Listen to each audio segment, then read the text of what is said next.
the bigger picture. Dirty energy in 3, 2.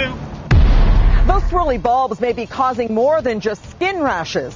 Our Alison Bushnick has even more information. In her exclusive investigation, she exposes something else that some scientists say can be potentially dangerous. Something you can't see or hear, but it may be making you sick. This is reading 580 roughly. So once again, we have a really bad bulb. What exactly is she doing? Well, this is Dr. Magda Havis, and she's testing all sorts of bulbs for dirty electricity. Dirty what? Dirty electricity. An expert in her field, basically she measures power quality and radio frequencies that different bulbs give off. Do you see that's jumped up to over 400? So just one light bulb can give very, very high readings. And there's no way of knowing that this is worse than the others just by looking at the package. She says on her meter, for a bulb to be considered clean, it should read less than 50. A lot of people are responding negatively to these light bulbs. They get headaches, they get other body aches and pains. Some of them have difficulty sleeping, they're tired. Some have mood disorders. Unfortunately, they have been told that these light bulbs might be making people in their homes sick. So one light bulb gives 500. Can you imagine just 2 of them, 4 of them? Would put them over 1,000. Can I turn it off yet? All this is controversial. Scientists do not agree if people can suffer from what's called electromagnetic hypersensitivity. Basically getting sick from the electronic devices we use and the stuff they give off. But what about the people we met who say they're suffering, like Larry Newman? I was just blindsided by it. Here's the thing about Larry Newman. He's Dr. Newman, a neurologist, and that migraine headache hit him like a truck. I can tell you from my experience, there's something about those bulbs that triggered my headache. At his New York clinic, he's seeing more and more patients complaining about the compact fluorescent light bulbs. These new light bulbs, Doc, I swear they're giving me headaches. So I want you to look right over there. He knows some will dismiss what he's saying. They'll say there's no scientific evidence linking the bulbs to headaches. It's never been proven. I can tell you from other patients that they definitely see a relationship to exposure to that light bulb and developing a headache. We just installed a new light that unfortunately is not eco-friendly. One of those patients is Amanda Gabbard. Right here, it's like just my forehead feels very warm, and I feel the dull pain behind my eyes, a little bit of dizziness, and a little bit of fatigue. In her home, you'll only find old-fashioned incandescents. She got rid of the CFLs. I'm very confused by it. It's kind of mind-boggling. So I think it was just a light bulb. What can it really do? And isn't it supposed to be this great thing? And it's eco-friendly and it's wonderful for the environment and everyone's doing it. Once stores start to replace their light bulbs and malls start to replace their light bulbs and everybody in their homes start to replace their light bulb, there's going to be a subset of people with migraine who may not be able to venture out until they find a way around it. Health Canada says, yes, it's true. The compact fluorescents do give off radio frequencies, but they say the amounts are safe and thousands of times below limits that have been recommended. As for the lighting companies, they say their bulbs meet industry standards and are safe.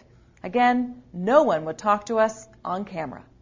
Health Canada has a serious responsibility, and they're not living up to that responsibility. They're right now just trying to deny that there's a problem without recognizing what they should be doing to actually investigate it rather than just deny it blindly. Those who suffer say their health problems are real, and there's more to it than just headaches. Kevin Byrne says his pain was like having arthritis. So convinced dirty electricity is, well, dirty, he quit his job to test other people's homes for what he calls electrical pollution. See, my meter starts to tick. That means we're getting into an electric field. So what's causing the electric field? Holy moly. That's your lamp. Kevin Byrne is searching for something in Rose's house he thinks could make her sick. Okay, you've got a reading of over 800, 700 gram Stetzer units. It really should be below 50. So this is measuring the amount of radio frequency radiation riding on this circuit in your bedroom, which is turning this lamp here into a radio frequency transmitter because you have a lot of dirty electricity. There's that term, dirty electricity. It's something you'll hear Kevin say all the time. He thinks dirty electricity is affecting people. Sleep, achy joints, pain, a feeling of anxiety, stress, electro-stress I like to call it. People charge up. They have all this surrounded by all these wires and electronics all day. Rose is raising 2 young children and suffering from lupus. She wants her house checked out top to bottom, worried if modern conveniences are affecting her family. It's very frustrating, because our home is supposed to be our castle, like supposed to keep us safe, and to know that our home is making us sick. If that stuff, if it is what it is, if that is doing that to me, what is it going to do to my kids? The health concerns are called electromagnetic hypersensitivity, being sick from all the electronic stuff and what it gives off. And there's a fierce debate about it. The World Health Organization says it exists, but scientists and doctors disagree if it can make people sick. Back at Rose's house, she doesn't care about the debate. She's not waiting for scientists to agree.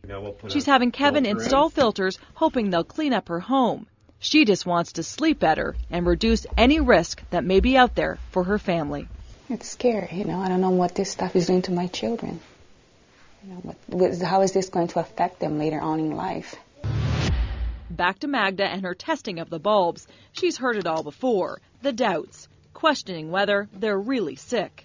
Well, there's definitely something there. One of the ways that you can determine whether or not you're sensitive to the light bulbs is if you have them in your home, simply turn them off for a few days and find out if any of your symptoms disappear, the symptoms that you're concerned about.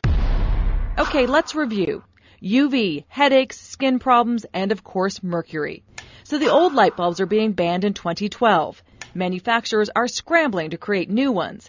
The best choice for the future may be these, LEDs, light-emitting diodes. No mercury, no health concerns, and way more efficient than the curly bulbs.